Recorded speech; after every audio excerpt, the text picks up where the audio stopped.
Dear old work platform, it's not you, it's us. Actually, it is you. Endless onboarding? Constant IT bottlenecks? We've had enough. We need a platform that just gets us. And to be honest, we've met someone new. They're called Monday.com, and it was love at first onboarding. Their beautiful dashboards, their customizable workflows got us floating on a digital cloud 9. So no hard feelings, but we're moving on. Monday.com, the first work platform you'll love to use. Welcome to No One Told Us, the podcast that tells the truth about parenting and talks about all the stuff you wish you knew before having kids. I'm your host, Rachael, and today I'm so excited to speak with Lauren and Megan, founders of the Matrescence. Inspired by professional and personal recognition of the gaps in maternal care, Lauren Hays, a psychiatric mental health nurse practitioner and former NICU RN, and Megan Dalton, a business professional, combined their extensive expertise and experiences as seasoned mothers of 3 to pioneer a new landscape in maternal mental health. Lauren and Megan, thank you so much for joining. This is such a pertinent topic right now, so I'm really excited to dive in. Yeah, thank you for having us. We're so excited to be here. First, before we even go any further, I think a lot of maybe new moms have never even heard the term matrescence. Can you just explain a little bit about what that term actually means and why you decided to name your business the Matrescence? Yes, we love this question. And we know a lot of people have the same question. When we named this company, people were like, what is that? Did you make up that word? We went back and forth on whether it would be a marketing detriment, but it encompassed so much of what we wanted to teach women about. And just, it is literally the process of becoming a mother. And it's just this monumental transformation hormonally, physically, emotionally. And so it's kind of meant to be the maternal form of adolescence and all those huge changes that you're going through. And we get all of this support and education, and people know it's happening when you're going through adolescence and those teenage years. But it just wasn't the same. As we became moms, we realized there wasn't that understanding and support, and so much of it that was common felt so lonely. So we just loved the word and wanted to get it out into the world to help people better understand this huge transformation that is becoming a mom. It's so important. And actually, when we're recording this isn't going to come out for a little bit, but the Surgeon General just announced this mental health crisis for parents, or I forget how they worded it. They said something like parenting is literally bad for our health. Have you guys gotten a chance to dive into any of that yet? Yeah, the stat we pulled out from it was they're finding 33% of parents are reporting unhealthy levels of stress compared to only 20% of other adults who aren't in a caregiving role. And for some of us, we're like, finally, someone's listening to us. You know, we've been screaming from the depths of our basements or wherever with those babies attached to you that we need more help. And we think the big takeaway here is there's a lot of systemic change that needs to take place. There's policy. There's a lot of things that aren't going to change tomorrow. So this is something to celebrate because at least people are acknowledging it and they're going to make change. But from our seat, this is going to take a while, and we don't want you to wait to care for yourself or to care for your family. So what can we be putting in place? What kind of supports and coping strategies can we learn and implement now so that we can be better humans, better parents, and our children will be healthier and happier as well? Yeah. What do you think right now are the biggest kind of contributors to the mental health crisis for new parents and in particular moms? Gosh, there's so many things. I think the main culprit, though, is just the unrealistic expectations of modern day motherhood and just having so many hats and being expected to work like you don't have kids and be a wife like you don't have a job and just do all the things 100%. And it just leads to complete burnout and overwhelm. And I think that's, reading through the Surgeon General warning and then listening to the media coverage of it, I think it is just that, the unrealistic expectations that moms are constantly feeling like they're falling short, and we're running 1,000 miles an hour every day. And some of these basic things we should be doing to take care of ourselves and to calm our nervous system and find peace in our days is just so hard with how we're expected to keep up in modern day society. Yeah.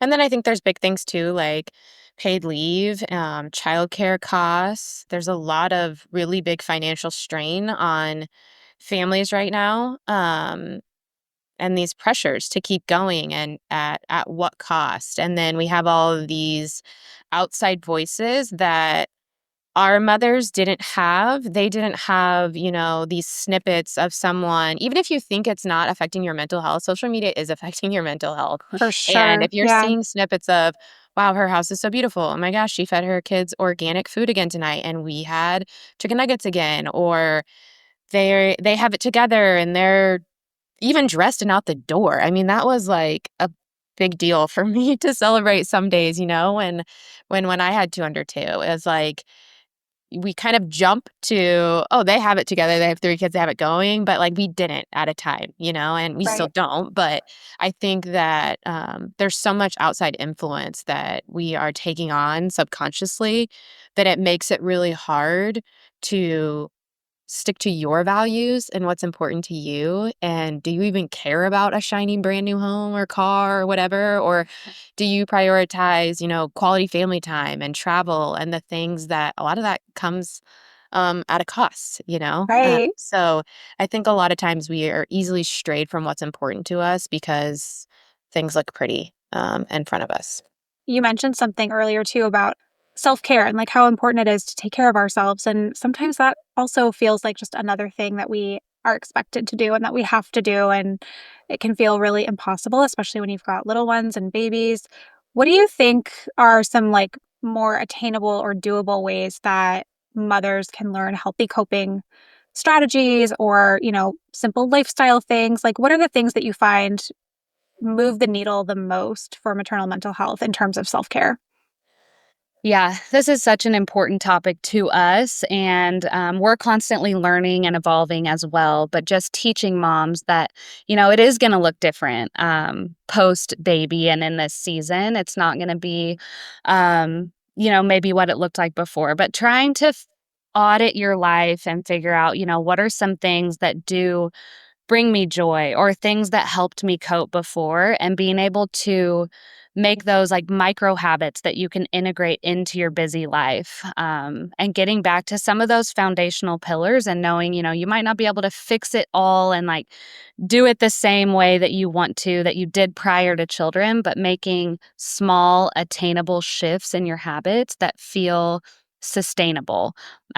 So looking and auditing your exercise or movement throughout the day. Maybe you're not going to be able to go to that class that you loved pre-baby, but maybe you can set a goal for yourself to take a 10-minute walk with baby strapped to you, or do some stretching, and just kind of figure out what feels good to you. Be more intuitive and listen to your body. Things change after you have a baby. So sometimes going full force or going to something that you used to really enjoy doesn't feel good anymore. So you kind of have to revisit what you might need. But movement is such a potent tool for both of us. We can both always tell when one of us has not been to the gym that day, or hasn't, been able to get outside and walk. So auditing things like that, things like your sleep. We know it's frustrating when you hear sleep when the baby sleeps, or, sleep is so protective and you have this baby that's not sleeping. It can be frustrating. But just really small shifts in those habits can make a world of difference. And that quality over maybe the quantity that you're not getting, or trying to make a plan with your partner of how can we both protect some sleep. And love to get, more into the nitty-gritty of that with you. But that's something that's so, so important to protect your mental health and well-being overall. Um, Yeah, I would just add that you, you're kind of like trying new things, right? And it's okay to see what's working and what's not working. And the whole goal is to kind of have that muscle memory of when practicing on the good days. So on the bad days, you know what to reach for. And for me personally, that's movement or um, mindfulness, but like not I have learned that I'm not going to sit with my feet on the floor and like really meditate, zone out for like 20, 60 minutes. Like that's not going to happen, and it's not realistic for my stage of life. So, how can I work in that mindfulness? If it's journaling, I find even like my hand moving and seeing the page fill up with words feels like progress and productivity, and a lot of time that's helpful for me, and to just like get it out, walking meditations, things that are maybe that you're already doing. So if you're sitting in car line, which now that our kids are back to school, we have extra time there. You're literally sitting trapped. So put your hand on your heart and do some deep breathing, or close your eyes and go over some gratitudes and really reset before you pick up that baby, so that they're not feeding off your energy of anxiety. So I try to work it in and things that I'm already doing so that it will stick, because realistically, if you are feeling pretty good and then you're doing this like really long routine, then someone gets sick or you have something happens. Life stressors are going to happen. Motherhood is not perfect. There are ups and downs.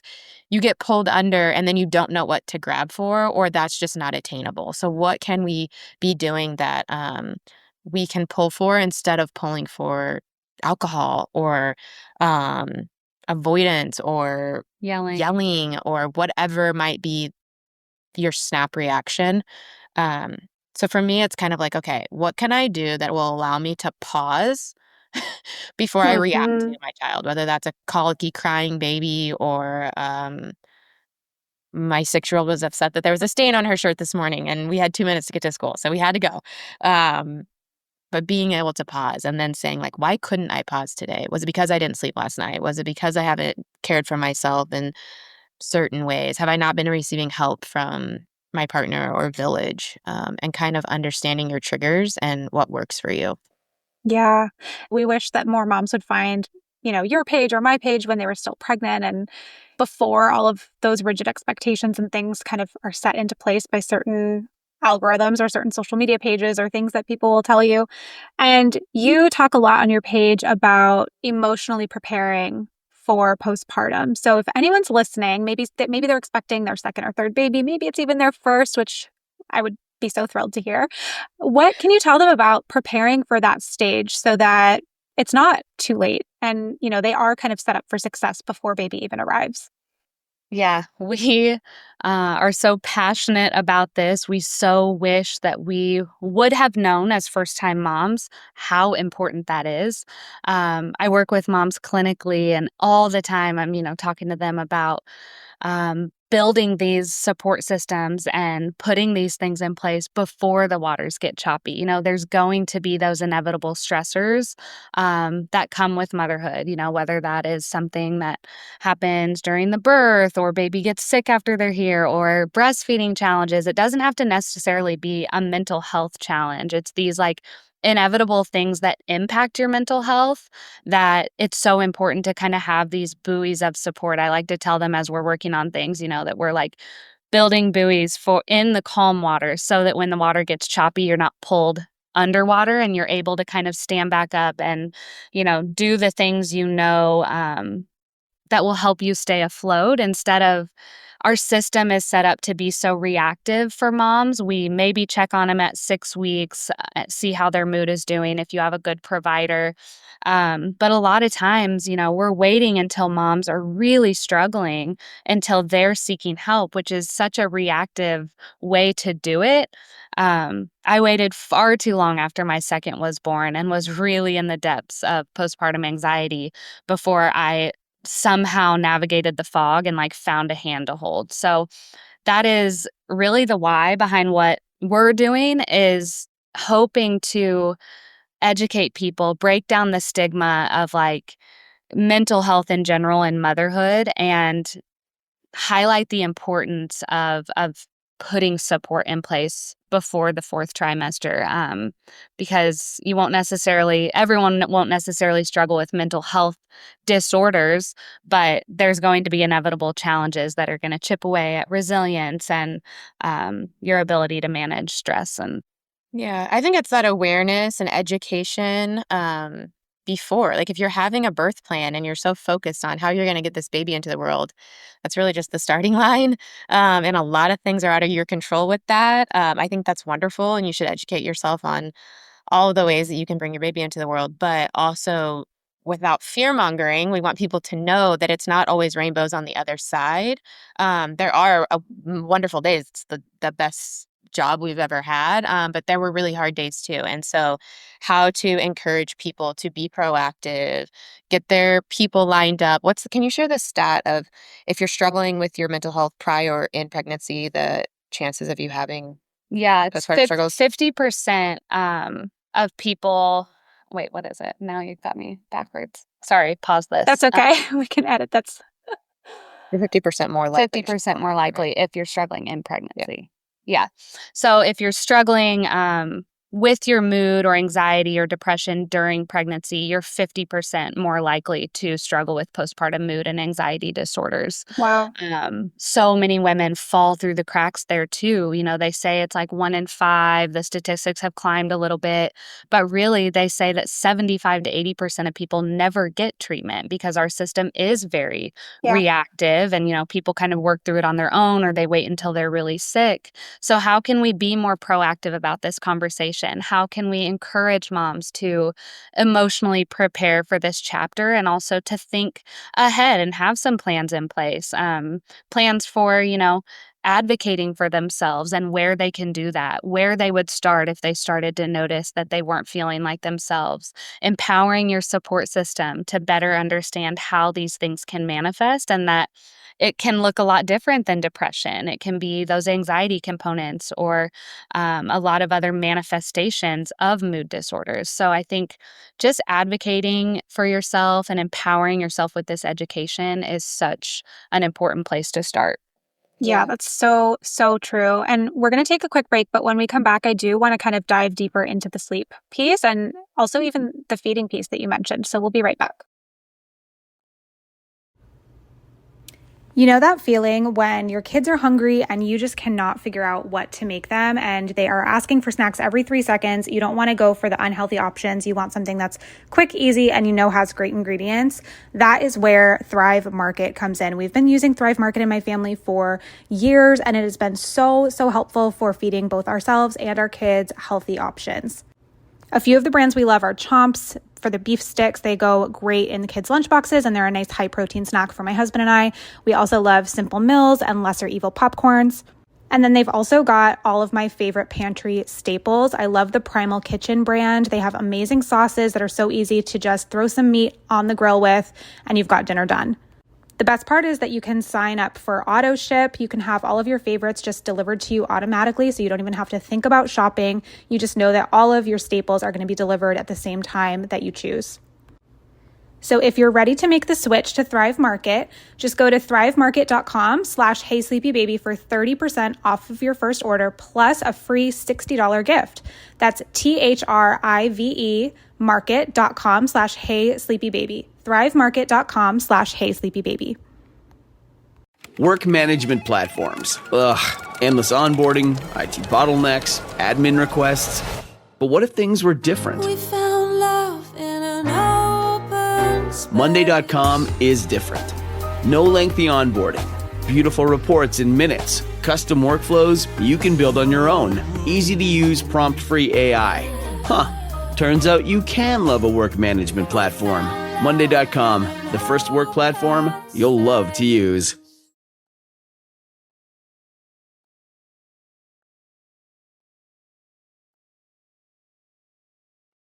We are back with Lauren and Megan, and I would really love to kind of dive deeper into the sleep piece of this with you because we see, like you talked about in the beginning, we see so much on social media about how babies should be sleeping or how we should be doing things. And a lot of times our reality doesn't match our expectations when it comes to sleep and breastfeeding too, for that matter.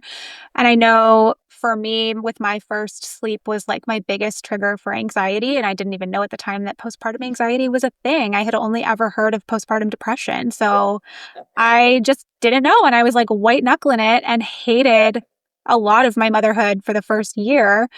because of that. So just wondering if that's like a common thing, if either of you experienced that, and what you could tell us about that sleep anxiety piece, and like when do you know if obsessing about your baby's sleep is actually postpartum anxiety and how it's manifesting for you?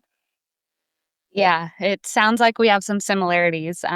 It can be a vicious cycle, and the sleep deprivation fuels anxiety, and then anxiety about your sleep or baby's sleep fuels the sleep deprivation. And then you can kind of get stuck in this undertow of all these symptoms and really lose out on a lot of the joys and happiness of some of these first months and years of baby. And I definitely got stuck there. And I think the sleep deprivation, if I had to pinpoint one thing that really fueled those symptoms, it was the lack of sleep and, staying up worrying about one baby. My oldest actually had epilepsy diagnosis while I was pregnant with my second. And so then I would stay up worrying like, okay, if I couldn't keep this baby safe, how am I going to keep a second baby safe? And I would like Google throughout the night and, in between feeds, I would make sure he was still breathing. And then I would be Googling symptoms that I was experiencing and convincing myself that it just went to this place where my rational brain was gone. I know now looking back how crazy it all sounds, but at the time my mind was so convinced that these things were real. And I get teary thinking about it because I didn't know where to turn. I didn't know how to say these things out loud because they did sound crazy, but they felt so real. And that's kind of how that anxiety can present. And I think that's why it's so important to educate yourself and your support system of what that can look like. Because like you said, I didn't fit the box of depression in my mind. It was like I was so happy and I loved being a mom so much that I felt like I wasn't doing it right or I didn't deserve that role. So just sleep as a protective factor is so important. And if you find yourself staying up to make sure baby's safe, or you find yourself staying up because you're so anxious about when they're going to wake up next, or that something's going to happen to them through the night, like the risks of that sleep deprivation far outweigh the risks of all these things that you're allowing to grow in your mind and these narratives that are happening. So common. I talk to moms all the time that, this is kind of that first manifestation for them, or it's just a really common anxiety provoking situation. So sleep is something that we're really passionate about talking about and advocating for improvement. Yeah, I think that I kind of got caught up in this like super mom mentality of like, I can operate on 4 hours of sleep and then I'm going to drink 3 lattes and I will like show you all the things I can do and like outperform you at work and still do all these things. And my wake up call was I was coming home from work one day and missed my street. And I was like, oh man. So I turned around and I missed it again. And I was like, holy crap, I am so tired. And then I was terrified because I had my child in the car. I was like, if I'm this tired, I should not be operating a vehicle. And what could that get to? The risks of not sleeping. I was risking my baby's safety more than if I, just took 5 simple minutes to be like, okay, he has a safe sleep environment. And it is okay if I walk away. And it is okay if I go to my room and shut the door. That was really hard for me to accept. But that was better than the alternative of just like fueling this cycle of just not sleeping. Yeah, I think Could have told us in a while. I know we're like all going to be crying. I know it's so hard, and I hear that from parents obviously all the time. What are some other things that you would tell parents who are struggling with sleep, and maybe they have that type of baby who just will not be put down or will not stop screaming? They just have a really difficult time sleeping. How can you tell moms how they can cope, how they can rope in other supports? Like, how can we get creative to make sure that they're getting the sleep that they need to, like you said, function and be safe? Yeah. If you are in that season, it does get better. I know it feels so endless and so overwhelming. And I hear so often, when the sun starts to go down, that anxiety like just skyrockets because you feel alone and you don't know, what is this night going to look like? Obviously, if you have the local support, you have a supportive partner or family, like lean into that support. You're in this season of accepting help. And if you can directly ask for it, most people are willing to help you with that. If you're so sleep deprived that you're missing your street or you're Googling for hours on your phone, like ask for help. Ask for someone to come over so that you can take a nap during the day. Ask your partner to make a plan with you so that you can go to bed when baby goes to bed and sleep through that first feed. However it looks for your family, there's obviously not a one size fits all. If you have the resources and the funds, there are doulas and night nannies that can help with some of that. And I know that's not realistic for everyone. But know that this too shall pass. But at the same time, like leaning into this season of receiving help and knowing that the sleep deprivation isn't a badge of honor. None of us can live on fumes for days and days and days. So just auditing your family and your situation and your support system and trying to create a sleep plan or some sort of support plan that can help you protect some of that sleep is so important. Yeah. And we actually just put a little freebie together, and we can share the link for you in the show notes. But it's like 5 steps that you can do tonight if you're like rolling your eyes at like a night nurse or something that seems so unattainable. Do 5 quick things. Make sure your baby has a safe sleep environment. Ease your worries, whether that is writing it down and getting it out of your head and processing it, whether that's using affirmations or something. I was using them last night. It was like, I deserve to rest. I need to rest. Like, my rest is more important than these worries right now. And telling yourself to do those things. Getting off your phone. I know that that's hard, and there's a lot of this, like, on TikTok, there's, like, a revenge, I don't even know what they call it, like, you stay up for yourself at night. You're doing yourself a disservice. I promise you, it is not worth 30 minutes of Netflix. Like, there will be a season when you can watch trash TV all you want, but it's not right now. So put your phone down, because that blue light and, again, those subconscious things coming into your mind are like shots of espresso, and that's not what we need right now. Um, Setting a consistent bedtime. I bet you have a whole list of things you do for baby. Do those for you too. There's a reason we do those. It's signaling your body that it's time to relax. It's time to shut down. And then, like, the fun police is limiting the alcohol, limiting sugar. You don't want your blood sugar spiking right before you go to bed or starving in the middle of the night. If you need a snack, eat like some peanut butter, drink a glass of milk, something that's going to fill you up. And limiting caffeine, because again, this vicious cycle, if we're having caffeine at 3 o'clock in the afternoon, it's hard to fall asleep. Yeah. So I try to cut it off at like noon, 11, something, so that you're giving yourself enough time to wind down and go to bed when it is actually time. So I think those 5 quick things. And if you can't ask for help and you're like, okay, no one's going to come sleep at my house, like, what else can I do? Like, think about the things that you're staying up doing. Are you staying up washing a bunch of bottles and packing a bag the next night? Are you doing laundry? Are you doing whatever it is? Outsource some of those tasks, whether that's to your partner or to a friend. Just like, can you just fold my laundry? Like, how many times have you had someone say, how can I help you? And you're just like so flustered. You're like, I don't even know. Yeah, you're like, no, we're good. Yeah. Yeah. Mhm. We know you're not, but it's hard too. Like, people don't want to impose and be like, how can I do this? But Yeah. think of something like that. That's like, yeah, actually, if you could run to Target or run to the grocery store or just like fold those clothes that are like still in my dryer for 3 days or what have you, those little things, taking that off your plate allows you to get to bed earlier or to ease your mind so that you can relax when you do get that time. Yeah. Yeah. And daytime sleep is not going to make up for the lack of nighttime sleep, but trying your best to prioritize resting. If baby is napping or you can catch a break or you have someone who can watch them during the day, lean into that daytime rest. Don't prioritize a tidy house in this season or things that you feel like normally you would prioritize. You will get back to that. But the foundation of healing physically, emotionally, and just the foundation of being able to do all of these other things is sleep. So Yeah. lean into those daytime naps if you have the opportunity.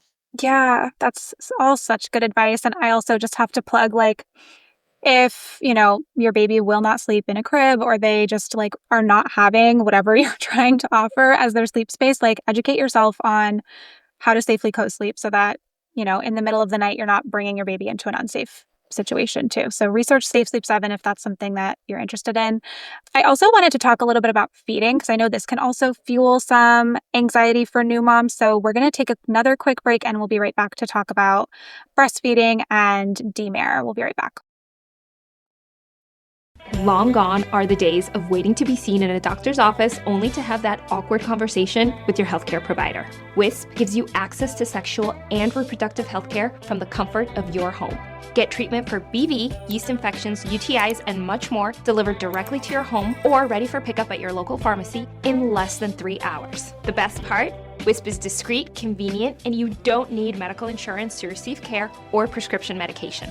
Visit us today at hellowisp.com. Hey parents, how would you like a show that makes bedtime, bath time, mealtime, and break time more fun for your kids? Then check out Who Smarted, the podcast that turns everyday moments into awesome learning adventures for kids aged 7 to 11, and grown-ups too. Don't just take my word for it. Here's what Mom Jenny says. I love Who Smarted because it makes learning fun for my kids. And I love it too. We listen together on car rides, and it sparks the best conversations. It's the perfect way to make the most of our time in the car and connect as a family. Who Smarted is the podcast my kids ask for every single car ride. With fun, fast-paced episodes on science, history, and so much more, Who Smarted makes learning exciting for the whole family. We invite you to listen now for free wherever you get your podcasts. That's Who Smarted, wherever you get your podcasts. Who Smarted?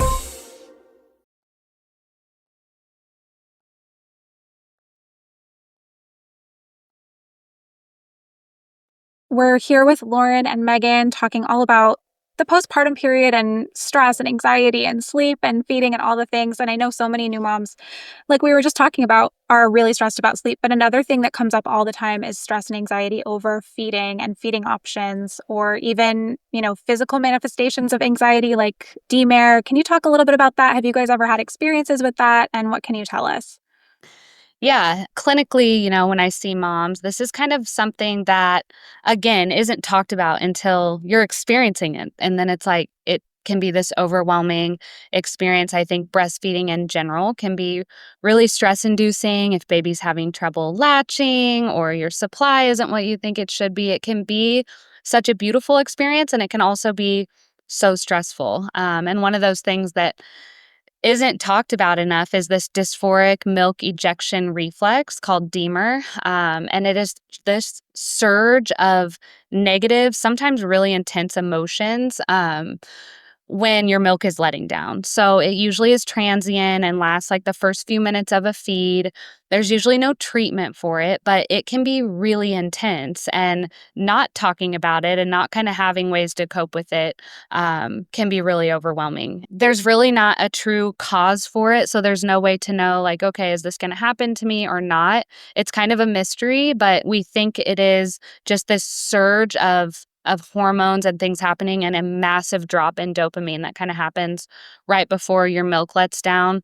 Really commonly used words when moms explain their feelings of it happening are a hollow feeling in their stomach, really bad anxiety, sadness, dread of what's to come, nervousness, angst, irritability, and even like hopelessness or suicidal ideation. Like it can get to a really scary place. And especially if you've never experienced that, can be really overwhelming. So definitely something to talk to your provider about, or have some mental health support in place if that's something that you're experiencing. Yeah, I remember I had it with my second and I had no idea what was going on because I had a great breastfeeding journey with my first after like some tongue tie and colic and all.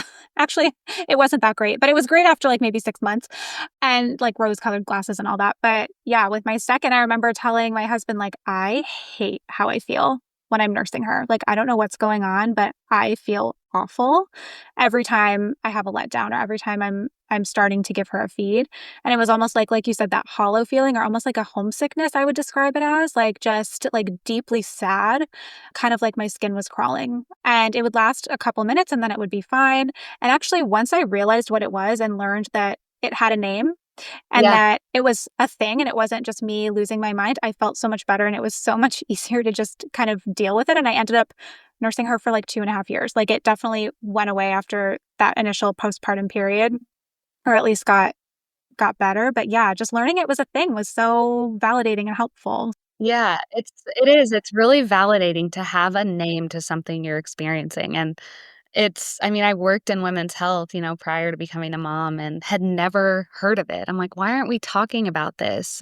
Because I think that would help so many women just to understand that it can be kind of a normal phenomenon and just understand why it happens and, that it can go away and that it's transient. So Yeah. it's just a really interesting, topic that no one tells you about. Yeah, It's same true. with weaning and Yeah. how you might have some depression symptoms with that. And of course, Hmm. you might be sad that you're closing a chapter. You might be excited, but I think that's another one that people are really caught off guard about. And that's why we love these opportunities to share our personal stories and then share stories of our community. Because, like you said, once it just feels so validating and like, oh, okay, I don't have to stick on that anymore. I can move past that because it's normal. It's okay. It's going to go away. I don't need to like abruptly stop nursing or and I mean, if you choose to, obviously that we support that as well.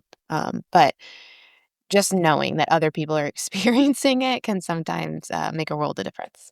I'm sure sometimes too you see that anxiety or that depression around feeding choices in general, like parents who are feeling super guilty that they don't want to breastfeed or that they can't breastfeed anymore, or feeling super anxious about how much they're pumping and all of that. Like, I think there can be so much rumination on that too. And the comparison on social media, like you see these huge freezers full of milk or, things like that. What would you tell moms who are struggling with a part of their feeding journey in that way?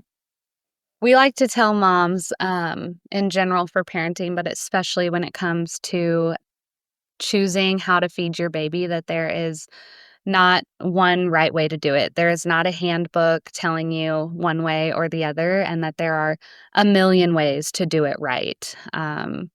There is so much pressure from guidelines and social media and all these outside voices that can make you feel like, oh, it should be natural and this easy choice, and a good mom would breastfeed for X amount of years. And you just have to drown all the outside voices out and get back to your values and your experience and your maternal instinct and intuition, and follow your heart. If breastfeeding is impacting your mental health and there are challenges that you are experiencing, or your mental health takes priority, that's okay. I just think there's so much pressure to do it the perfect way, and that just doesn't exist. So Mhm. we like to tell moms that there's a million really good ways to feed your baby. Mhm. What is something, this is my last question, but I would like each of you to answer. What is something no one told you before you became a mom? I know you're both moms of 3 as well, right? So Yes. it can be, before you became a mom in general, or maybe something you wish you knew between kids. What's something no one told you that you wish was talked about more? I mean, I think for me, and we already touched on it a little bit, but just to reiterate that, um, you can the ambivalent feelings surprised me. Like, you can really love your new role and you can love being a mom and you can enjoy this chapter and have so much joy. And there's a lot of pieces that can feel really hard and things you didn't think you would experience, or emotions that maybe you didn't expect. And that's okay and that's normal. And I think I wish I would have known that. I wish I would have known that ambivalent feelings are very frequent in motherhood, and that I can love it and hate it at the same time in ways. And from a mental health standpoint, just knowing that if you are struggling with anxiety or depression or overwhelm, that doesn't make you any less of a mom. We are mothering in really, really hard times. And that's why, you know, the media is recognizing it and these rates are going up and there's people and companies trying to get ahead of it and help support moms because it's really hard. It's our favorite chapter. I think I can speak for Megan on that. It's like the best chapter. It has also been the hardest 9 years now of my life. Yeah. I think within the same vein, I wish I would have known that when a baby is born, a mother is also born, which again goes back to matrescence and you're truly a different person. So it's okay to not know what you don't know. You know, I had all these like expectations of like, of course I'm going back to work. Of course I'm going to keep on this like corporate ladder. I love my job. It's so amazing, whatever. And then I was just like so shocked that I like wanted to be a stay-at-home mom. Yeah. And my husband's like, what? I'm like, yeah, I can't imagine anyone else taking care of him. And, you know, I've like flip-flopped those roles and hats a few different times. And that's just one example of things that I just had in my mind. This is who Megan is and will always continue to be. And those things change. And it's okay. It's okay to grow and evolve with your baby. You're learning alongside one another and not to fear the person that you're going to become. But it kind of like, it feels good to like finally like settle into those shoes and like accept the new you. And so that was something that really caught me off guard is I had this picture of who I was going to be. And living in the suburbs of Kansas wasn't it on the list. And that is where we are. And it's good. It's good now. I love that. I just got chills when you were talking about that because I think that's such a relatable feeling. And I think before people become parents, especially for the first time, they assume like, oh no, the baby's just going to fit right into our lives. Like we're not going to change. We'll still be the same people and the same couple.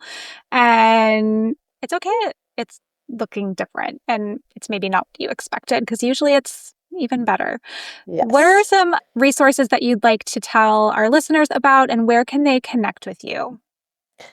So we would love to share our, like you mentioned, emotionally preparing for fourth trimester course, whether you are still pregnant or maybe you're very newly postpartum. We still think there's a lot of education and just awareness in there, a lot of guides and these coping mechanisms we keep talking about. It's a really wonderful resource. So you can find that.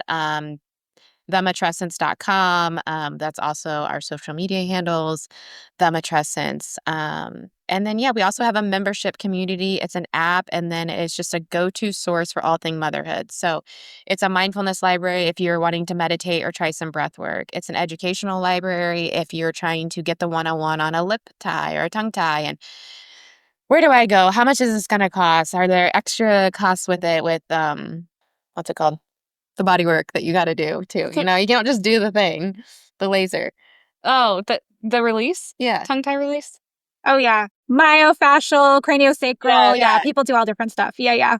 That's such a helpful resource, though, because I feel like so many parents ask even me about that. And it's like kind of in my wheelhouse, but not really. Like they really could use a space to find those different providers and hear from other parents. So that's awesome. I love that. So we have a marketplace in there. So it's just a really easy directory to say, okay, this is where I live. This is my problem. Like, who do I need? What can help me? That's just point awesome. you in the right direction. And then that community piece to reach out and be like, has anyone experienced these hollow feelings with a letdown? Because if you're hearing that for the first time of some mom saying, me too, this is what helped, it's going to be okay. That can let you sleep at night instead of staying up. So community, all at Matrescence.com. Yeah. I will make sure that I include all of that in the show notes so people can easily find it and find you too. So thank you so much for joining the podcast. This will be such a helpful and relatable conversation for so many listeners. So I really appreciate you. Thank you so much for having us. Thanks, Rachel.